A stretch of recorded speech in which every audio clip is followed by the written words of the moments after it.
There are a lot of different ways that we can start out our stories. A few things that we want to not do, or a couple I should say, is do not start your story with once upon a time or any cousin of once, like one day, one night, once. Also, thou shalt not start with it was a dark and stormy night. Why not? It has been done. You are more creative than that. You can come up with something better. Some other things that you can try might be starting with an action. For example, Mr. Gunschmacher cleared his throat from the substitution. Or you could say something like, Molly Strong's clock radio alarm went off suddenly on her night table, awakening her from a deep, dreamless sleep from the last minute. Or Oliver dropped his book bag onto the floor and plopped down onto his desk chair. He switched on his computer, punched the power button for the monitor, and waited while the hard drive checked itself for errors from Beat Bart. 3 actions. Or another strategy you could do would be to try dialogue. You could start out with someone saying something. Of course I love you, says Grandma. I love you very, very much, Leslie. From Screaming at the Wall.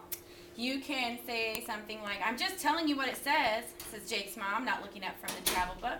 They're incorporating dialogue with an action, so you can combine things. That's from Ghost Bridge. Or something like, I tell you, that house is haunted, Donnie insisted, pointing to the house across the street from the graveyard. Again, another combination like this one from A Ghost of a Chance. Perhaps a sensory description. This is probably the last strategy we're going to talk about, but you could go into details and describe the setting completely, like during the whole of a dull, dark, and soundless day in the autumn of the year, when the clouds hung oppressively low in the heavens, he passed alone on horseback through a singularly dreary tract of country, and at length found himself, as the shades of the evening drew on, within view of the melancholy house of Usher. Sensory descriptions are going to appeal to the 5 senses. So when you're taking this approach, you'll want to see what kinds of things am I helping my reader visualize? Am I helping them see that it's a dull, dark day, soundless day? That'd be what we hear. In the autumn, when the clouds hung oppressively. Have you seen something when the clouds hang down really low in the heavens? He passed alone on horseback through a singularly dreary tract. The shades of the evening drew on. It's mainly visual in this example, but I think you get the idea. From that, there's different things said with the senses. The scream stabbed into Cody Fenchurch's sleep, tearing a jagged hole in his dream. The scream stabbed into Cody. It's probably a pretty loud scream using the verb stabbed. The last example, the narrow, doorless hall seems to stretch on forever. The bag slung across her shoulder seems full of lead, and the image of her parents waving goodbye still sticks in her mind. So the narrow, doorless hall, again, that's another visual. The bag slung across her shoulder seems full of lead. She can feel the weight of the bag. That's another way to appeal to that sense. You guys know what it feels like to carry something heavy around. And the image of her parents waving goodbye still sticks in her mind.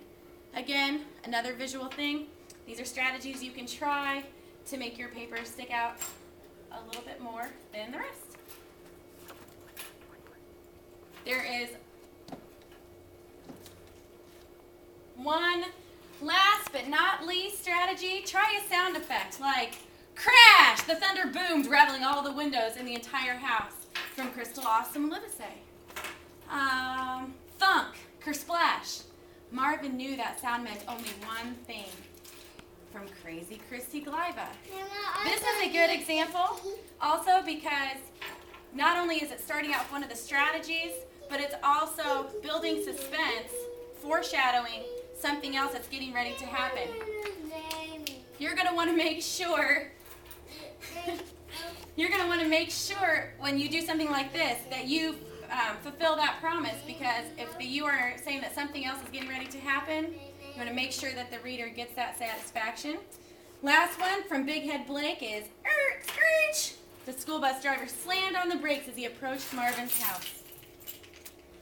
That's the last but not least strategy. Now it's time for you to try.